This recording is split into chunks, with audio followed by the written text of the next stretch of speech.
পাটি সাপটা করবো খিরসা দিয়ে, তাই এখানে আমি 1 বাটি চালের গুঁড়ি নিলাম। যে পরিমাণ চালের গুঁড়ি আছে তার থেকে একটু বেশি ময়দা দিয়েছি।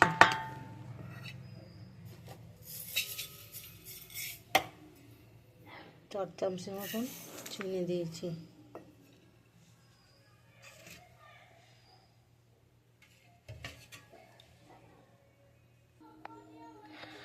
আর এখানে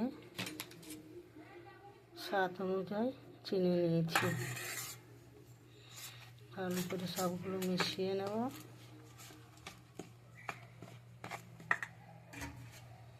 এবার উষ্ণ উষ্ণ গরম দুধ নিয়েছি। দুধ দিয়ে ভালো করে মাখিয়ে নেব।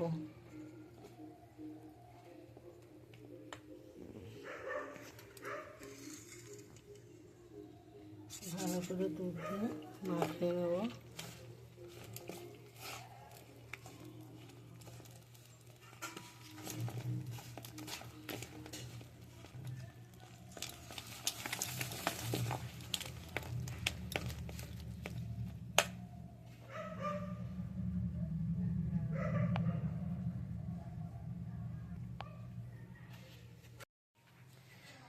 ভালো করে ময়দাটা ফাটিয়ে নিয়েছি এবং মেখে নিয়েছি। এবার চাপা দিয়ে রাখবো।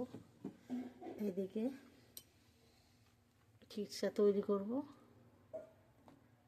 তাই এখানে 500 মতন দুধ জাল দিয়ে অনেকটা গাঢ় করে নিয়েছি। 500 গ্রাম দুধ নিয়েছি, একটু দুধটা জাল করে গাঢ় করে নিয়েছি।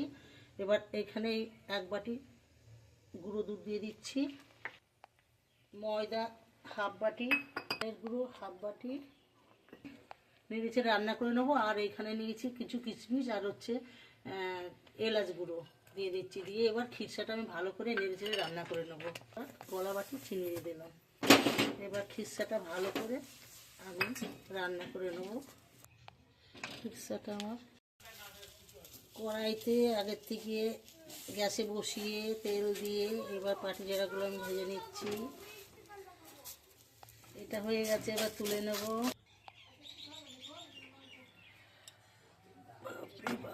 কতগুলো বানানো হয়ে গেল।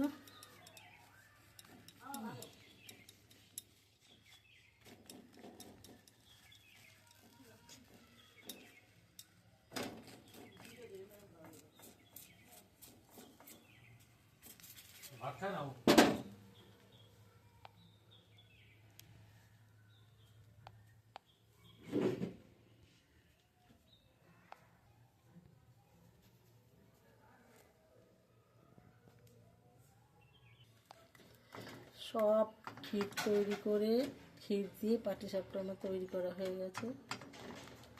নিয়ে নেব। সব পাটিসাপটা আমার তৈরি হয়ে গেছে বন্ধুরা।